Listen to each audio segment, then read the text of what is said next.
Imagine a starving soldier on a 19th century front line holding the absolute pinnacle of global food technology in his dirt-caked hands.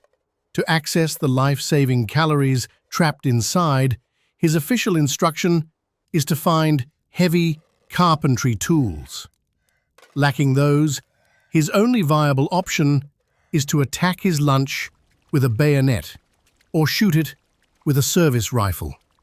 For nearly 50 years, the most advanced method of food preservation on the planet had to be breached with raw, industrial violence. The early tin can was never designed to be a convenient kitchen accessory. It was heavy, unyielding military armor.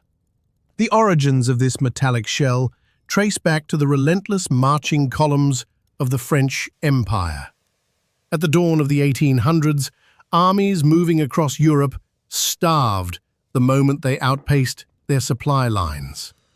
Napoleon Bonaparte offered a massive cash prize to anyone who could solve the logistics of decay, effectively demanding a technology that could freeze time. The solution emerged from the workshops of a confectioner named Nicolas Appert. He discovered that packing food into thick, dark green champagne bottles, sealing them tightly with a cheese-based lute, and boiling the sealed vessels prevented spoilage entirely. The mechanism behind this miracle was completely invisible to its creator. Science had not yet discovered bacteria, making Appert's success a monumental triumph of blind observation over biological theory. He engineered a perfect microscopic vault without knowing what intruders he was keeping out. Yet, glass possessed a fatal logistical flaw for a continent consumed by artillery fire. The violent bouncing of a heavy wagon over rutted Prussian roads or the severe rolling of a warship in the Atlantic routinely shattered weeks of delicate rations into useless debris. The preservation concept desperately required an upgrade from fragile glass to sheer impact resistance. The shift to metal occurred rapidly across the English Channel. In 1810, an English merchant named Peter Durand patented a preservation method explicitly utilizing tinned wrought iron. The modern mind instinctively pictures a lightweight aluminum cylinder easily crushed by hand. Durand's creations were radically different objects. They were crafted by blacksmiths, cut from heavy steel sheets, and hand-soldered with thick seams of lead alloy. Popular articles often describe these early military vessels as exceptionally thick, though precise metrological data is rarely published. Manufacturers optimized their designs entirely for extreme survival.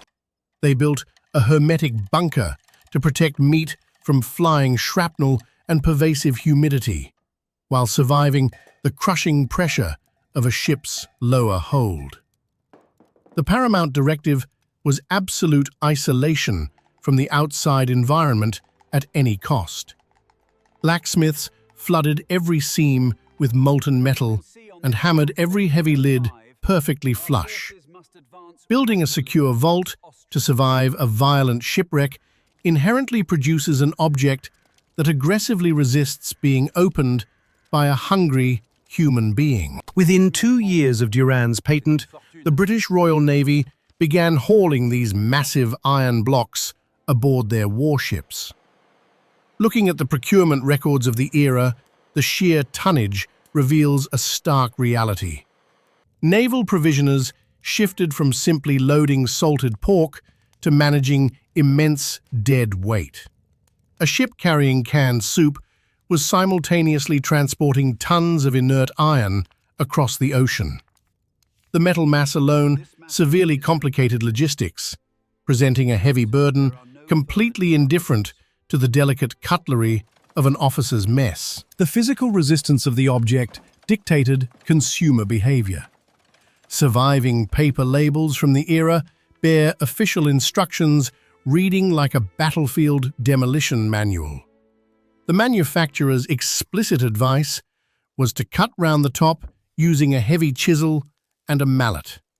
Eating dinner required active excavation. For a marching infantryman, carrying bulky carpentry tools alongside a heavy musket was physically impossible. The standard military response to an impenetrable iron box was simply to assault it with whatever weapon was immediately available. 20th century memoirs and amateur folklore often feature undocumented scenes of soldiers hacking violently at their rations with bayonets or even primus stoves, an image relying on common sense rather than documents. Others simply smashed them repeatedly with rocks or drove entrenching tools directly through the stubborn lids. It became a chaotic ritual of camp life. Men routinely slashed their hands and injured their wrists, wrestling with the jagged edges of hand-forged steel. Military historians frequently note that the modern can opener serves as the direct mechanical descendant of the infantry bayonet. For decades, the only reliable way to break the vacuum seal in the field involved a violent downward thrust with a military blade, followed by a crude, tearing leverage against the iron rim. While some reviews call the delayed production of the convenient can itself a paradox, the overarching timeline presents another striking historical delay. Humanity successfully engineered a method to lock food inside a waterproof metallic shell nearly half a century before anyone bothered to patent a dedicated key to let it back out. This half-century delay between the box and the key stemmed entirely from the physical properties of the early cans, which rendered a delicate consumer tool economically useless. A small handheld blade would simply snap against the thick blacksmith steel of the 1820s. Penetrating the vault required significant mass and momentum. The heavy packaging practically demanded a weapon. The paradigm only shifted when industrial metallurgy finally caught up with military demand. By the mid-19th century, the relentless requirements of expanding navies forced manufacturers to transition toward slightly thinner, machine-rolled, tinned sheets. The uncompromising armor was gradually downgraded to a heavy-duty jacket. Only as the steel walls thinned did the mechanics of a specialized domestic key become viable. In 1855, an English surgical instrument maker named Robert Yates registered one of the earliest patents for a dedicated tin opener. His invention was a hefty, claw-like instrument requiring significant upper body strength to operate. 3 years later, an American named Ezra Warner patented a dual-blade design featuring a sharp, piercing point and a rough, cutting hook. Looking closely at the mechanics of Warner's design reveals the phantom of the battlefield.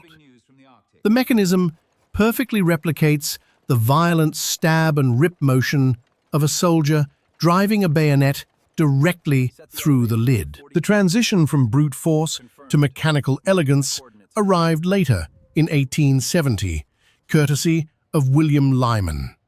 He introduced a cutting wheel that pierced the center of the can and sliced smoothly along the outer rim. It represented a massive leap forward in usability, though it still forced the consumer to manually punch a heavy hole directly into the dead center of the tin. The formidable Volt was slowly yielding to mechanical precision rather than blunt trauma. It took until 1925 for the Star Can Opener Company to add a serrated feed wheel to the design. Their device clamped the rigid rim tightly between a walking gear and a cutting blade, navigating the edge with a simple twist of a rotary handle. At that exact moment, the miniature iron safe finally acquired a true, highly efficient lock mechanism. The metal bunker was definitively subdued for domestic use, transforming a heavy, dangerous survival tool into an invisible part of the domestic background. Yet, the core principle of the invention remained entirely unchanged. From Appert's thick champagne bottles to Durand's heavy iron blocks, the entire architecture of canned food relies on total, uncompromising isolation. You build a metallic wall thick enough to keep all biological decay out. The fatal danger lies in the assumption that the heavy wall itself is entirely neutral. Before that wall became a completely invisible fixture of the modern supermarket aisle, it was explicitly engineered as a strategic weapon. The French Republic understood a grim logistical reality long before Napoleon Bonaparte became synonymous with the maxim about an army marching on its stomach. To redraw the map of Europe, a general had to move tens of thousands of men across hostile terrain. Those men required an immense daily intake of calories. The traditional military supply chain of salted meat and rotting grain was killing infantrymen faster than enemy artillery. The stench of a dying supply train could be smelled miles before the exhausted troops even arrived at the battlefield. In the final years of the 18th century, Napoleon Bonaparte took a desperate, unprecedented step. He offered a staggering state bounty of 12,000 francs, roughly 15 years of a worker's wages, or about 3.5 kilograms of gold, to anyone who could solve the fundamental chemistry of decomposition.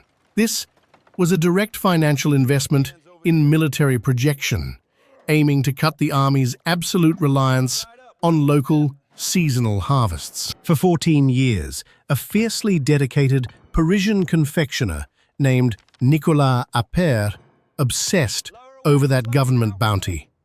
He operated in complete scientific darkness. The entire field of microbiology simply did not exist. Louis Pasteur would not formulate his germ theory for another half-century. Appert was fighting a microscopic enemy he could neither visualize nor comprehend. He relied entirely on brute force empirical observation. He meticulously tested different sealing waxes, boiling times, and container shapes. Through endless trial and error, he realized a consistent pattern.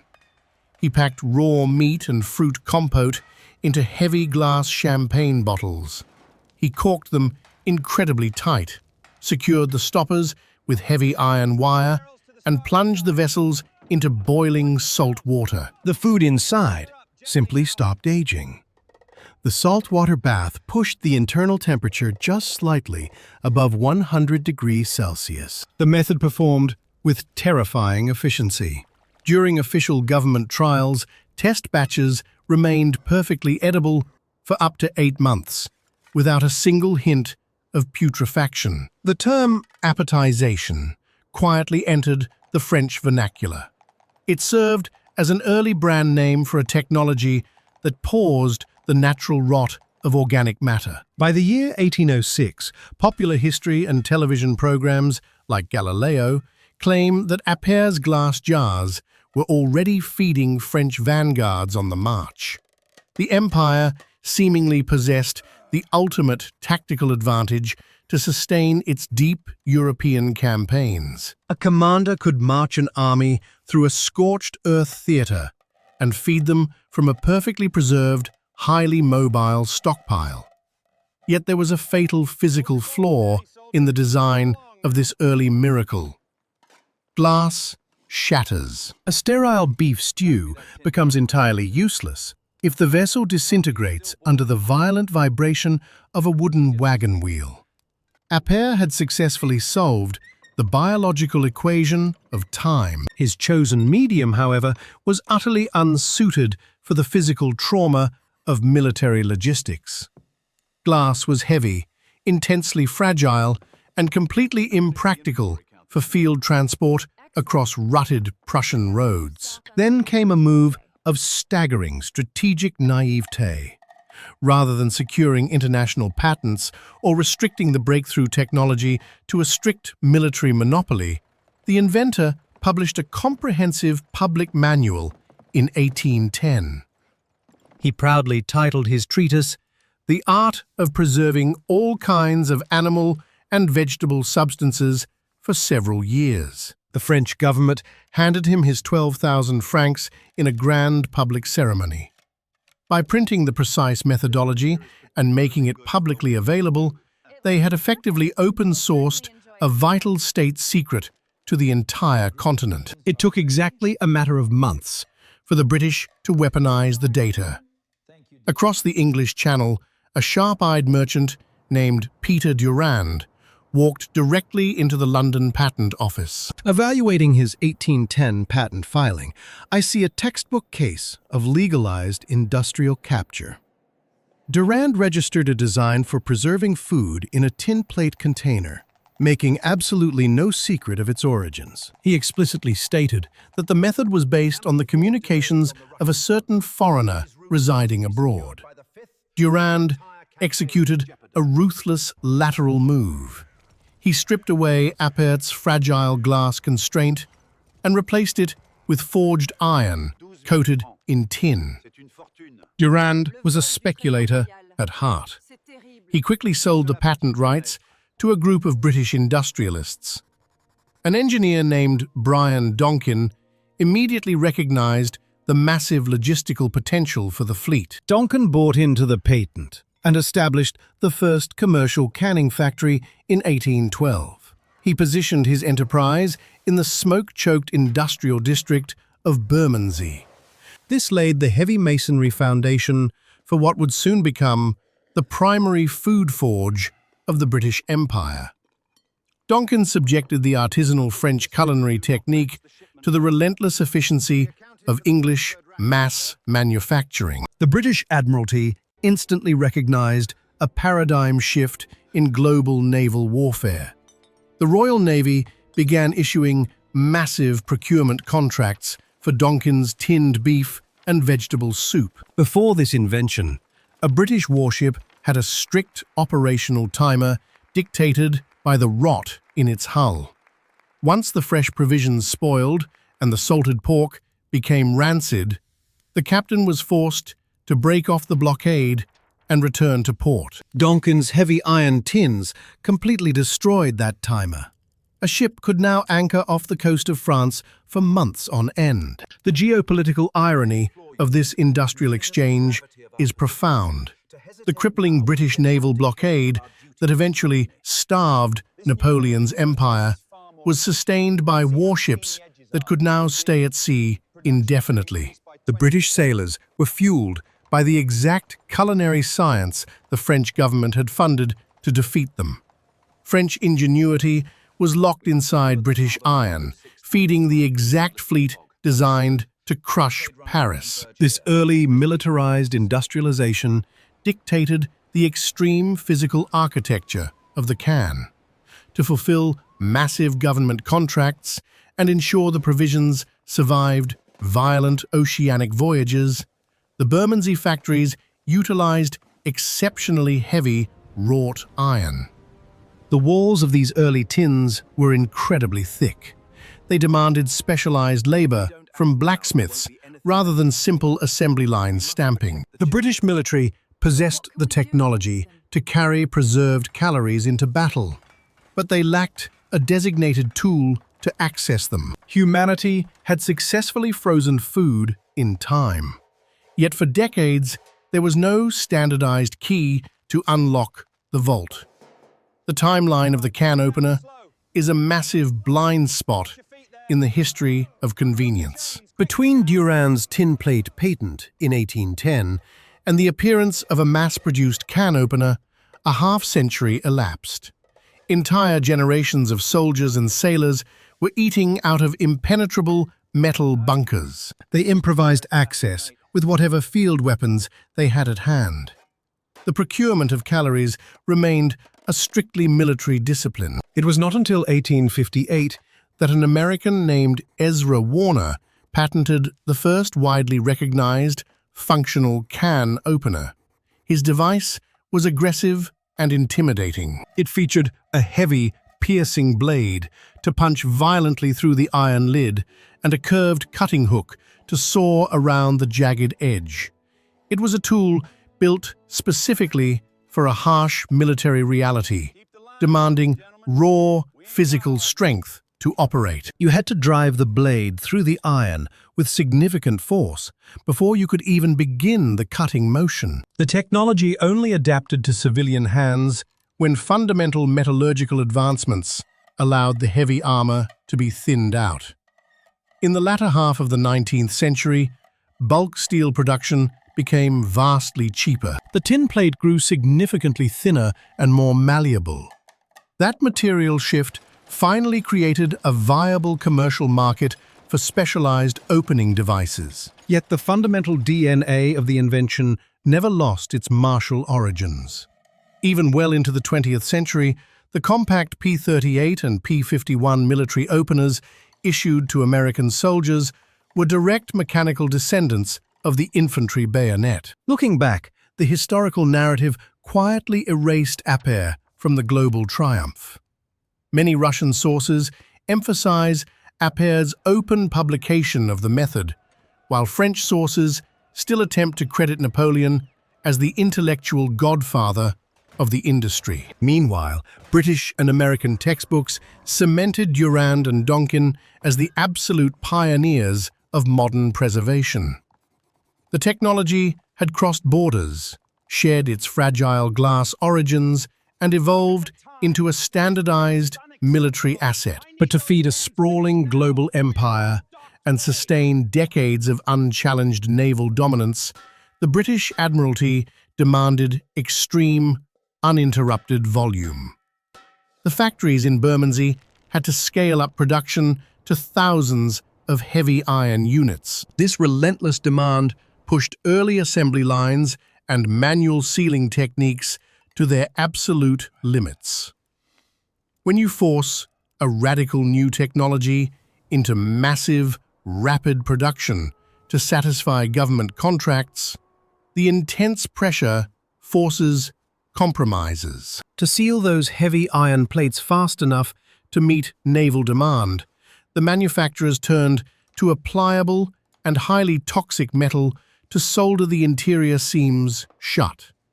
The stage was set for a slow, completely invisible catastrophe. When you build an impenetrable iron vault, the assumption is that the primary threat remains entirely on the outside. Sir John Franklin's expedition to conquer the Northwest Passage was designed around this exact premise. In May 1845, the HMS Erebus and HMS Terror departed from Greenhithe with a crew of roughly 129 men. They carried a massive 3-year supply of provisions deep in their holds. A critical pillar of this survival strategy relied heavily on the latest military asset.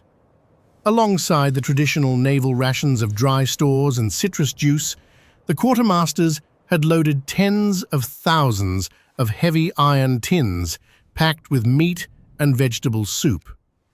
The fleet was sailing into the most hostile environment on Earth, fully confident that British industrial might had insulated them from the lethal Arctic winter. The Admiralty victualling records show the massive canned food contract went to a London merchant named Stephen Goldner. He secured the government deal by submitting the lowest possible bid for the massive order. But the sheer volume required was unprecedented, and the timeline was brutally tight. To deliver such an enormous quantity of sealed rations before the ships sailed, Goldner's operation had to prioritize sheer speed over metallurgical precision. Some batches were manufactured just months before departure. Certain deliveries even arrived after the nominal supply deadline. The factory workers hastily sealed the thick iron plates with a soft solder. This specific sealing alloy contained a massive proportion of lead. Because of the rushed and crude manufacturing process, the workmen applied the solder heavily from the inside of the seam. Thick beads of the toxic metal dripped down the interior walls. It sat there in the dark, coming into direct, prolonged contact with the highly acidic broths and salted meats. Goldner's heavy iron tins were quietly functioning as slow chemical reactors. In the freezing darkness of the Canadian Arctic, the expedition eventually became completely trapped in the pack ice near King William Island. The men were effectively locked inside their own high-tech survival ecosystem. According to naval doctrine, the extreme cold was supposed to be the enemy, yet the earliest casualties did not freeze to death. During the first winter camp of 1845 to 1846, 3 sailors named John Torrington, William Brain, and John Hartnell succumbed to mysterious ailments.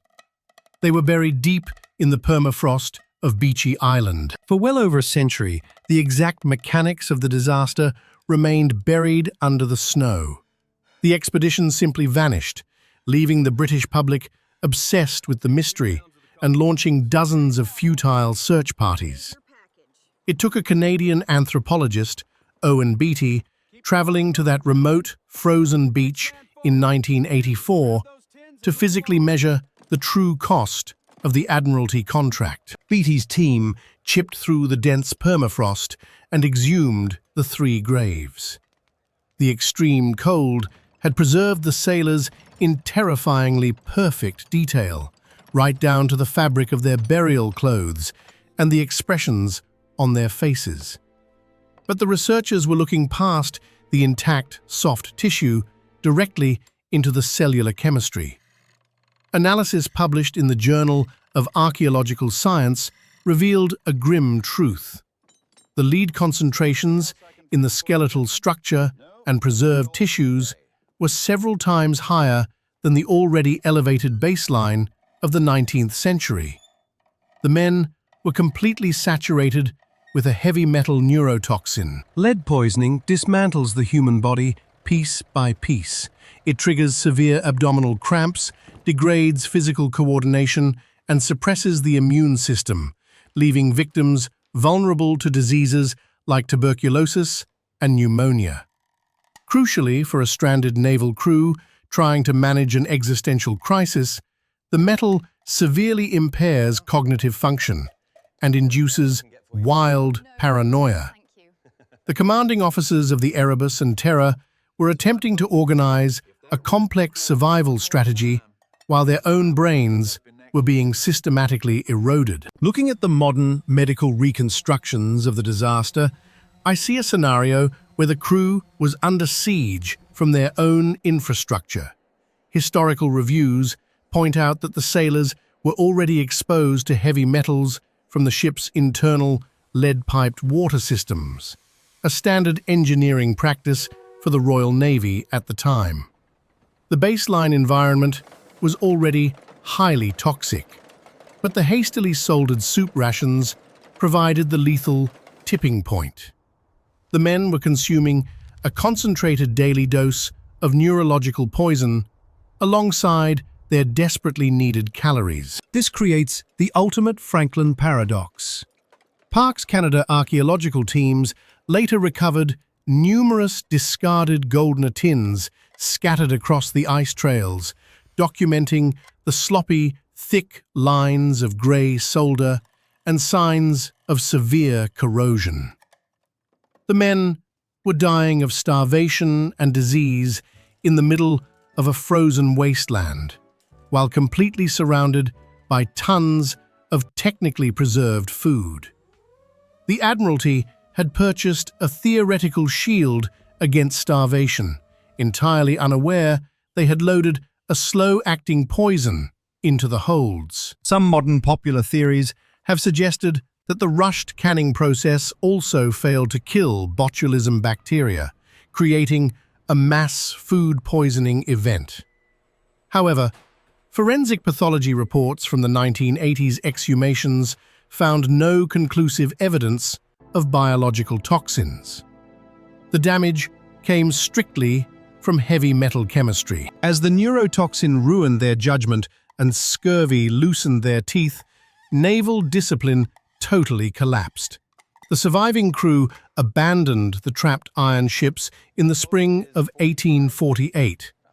They loaded heavy sledges with useless silver cutlery and heavy mahogany desks, completely ignoring basic survival gear, and attempted a doomed march south across the ice. The first accurate reports of their final days did not come from official naval search parties. They came from the local Inuit.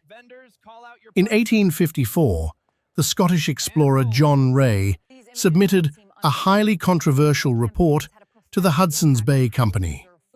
He detailed Inuit testimonies of starving white men dragging heavy boats aimlessly across the frozen straits.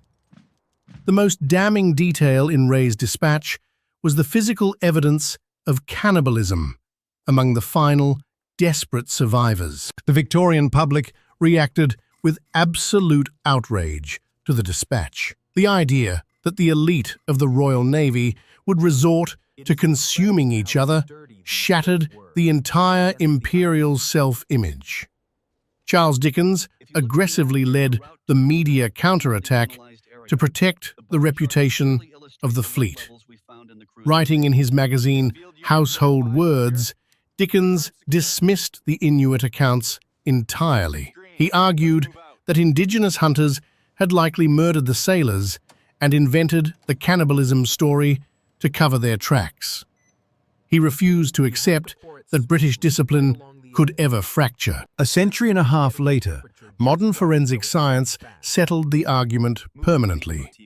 Examinations of scattered bones recovered from King William Island in the late 1990s showed precise cut marks. The damage on the joints was completely consistent with the systematic butchering of human bodies. Later research, including work by historians like William Battersby, analyzed the isotope distribution of the lead and suggested the men carried a heavy, toxic burden from everyday Victorian life even before setting sail. The tinned food was one part of a wider industrial hazard, but it was the final, inescapable delivery mechanism that broke their physical resilience. The Admiralty eventually learned of the widespread spoilage and poor manufacturing in Goldner's subsequent supply batches. Parliamentary papers from the early 1850s document massive public condemnation of the merchant and his methods. He became the era's ultimate symbol of dangerous government cost-cutting. The military machine had demanded a massive scale-up of an experimental preservation technology without understanding the chemical properties of the materials holding it all together. The heavy iron armor had successfully kept the bacteria out, but the technology that was supposed to save them trapped the true danger inside. The sheer mass of that iron vault was the root cause of the toxic welds. To eliminate the heavy lead seams, the container had to surrender its bulk. The solution materialized far away from the naval shipyards, inside the extreme heat of late 19th century blast furnaces. Henry Bessemer designed a method for blowing oxygen directly through molten pig iron. The air reacted violently with the carbon, burning away the impurities and leaving behind high-quality, low-carbon steel. This was a brutal industrial process, but it yielded a remarkably refined material. Bessemer steel was exceptionally strong, yet pliable enough to be rolled into millimeter-thin sheets. Brian Donkin had spent decades in Bermondsey wrestling with thick, unyielding wrought iron just to make his early rations. Now, newly mechanized factories could stamp out standardized steel cylinders by the millions. The metal was light, cheap, and consistently uniform. The heavy military classification was finally peeling off the container. Studying the consumer habits of the mid-19th century, I see an industry that operated in a state of absurd denial. Peter Durand secured the foundational patent for the tin can in 1810. Yet, for nearly 50 years, packing companies manufactured, shipped, and stockpiled massive quantities of hermetically sealed food without inventing a dedicated tool to breach the metal. The early canneries essentially outsourced the problem of access to the end user. A civilian purchasing a tin of preserved veal in the 1840s brought a localized engineering crisis straight into their dining room. Contemporary labels famously carried unhelpful instructions suggesting the owner cut the top off with a hammer and a sturdy chisel. On the front lines, troops treated their rations exactly like hostile barriers. They hacked at the thick iron with cavalry sabers, drove bayonets through the lids, or simply battered the seams with heavy rocks. You risked severe lacerations and spilled your vital calories into the mud just for a chance to eat. The first commercial attempt to solve this logistical nightmare did not look like a domestic utensil. When an American inventor named Ezra Warner secured a patent in Connecticut on January 5, 1858, his device was essentially a specialized weapon. Warner's opener featured an aggressive, piercing point flanked by a violently curved cutting blade. You had to drive the primary spike through the thick metal using sheer upper body strength, then aggressively wrench the curved blade around the perimeter. The tool was a direct descendant of the infantry bayonet. It left behind a deeply serrated edge of torn iron. A slight slip of Warner's blade meant a slashed palm or jagged metal shavings bleeding into the soup. The device was simply too dangerous for a quiet household. Grocery clerks kept Warner's heavy patent openers secured on the shop counter, physically wrestling the tins open for customers before handing over the exposed food. The military eagerly adopted the design, issuing it to troops during the American Civil War. The underlying philosophy had not yet changed. The food remained a target secured behind a defensive wall, and the consumer was required to forcefully assault it. True demobilization required the thin Bessemer steel to meet an entirely new mechanical logic. The definitive shift away from brute force began in July 1870.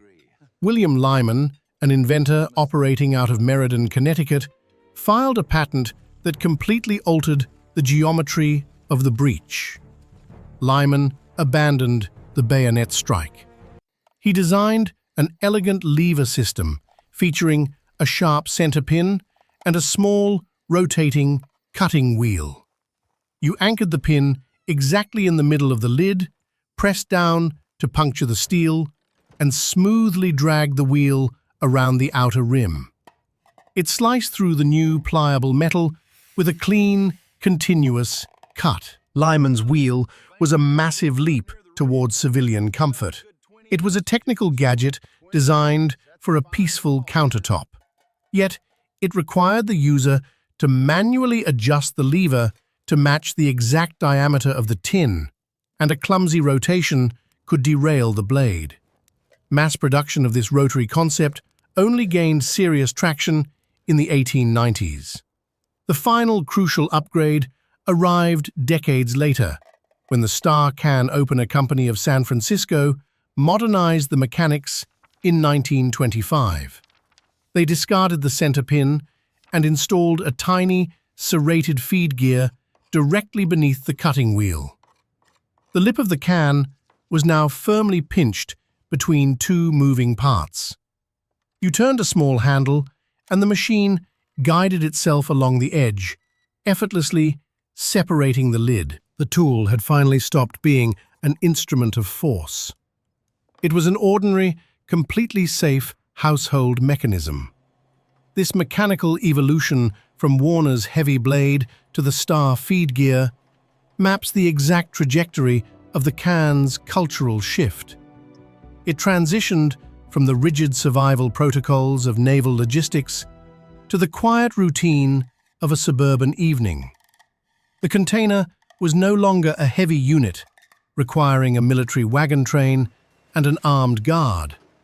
It had become a lightweight symbol of consumer convenience. A city resident could access summer peaches in the dead of winter without needing a blacksmith's toolkit or a soldier's muscle. The evolution of the opener fundamentally changed the psychology of eating.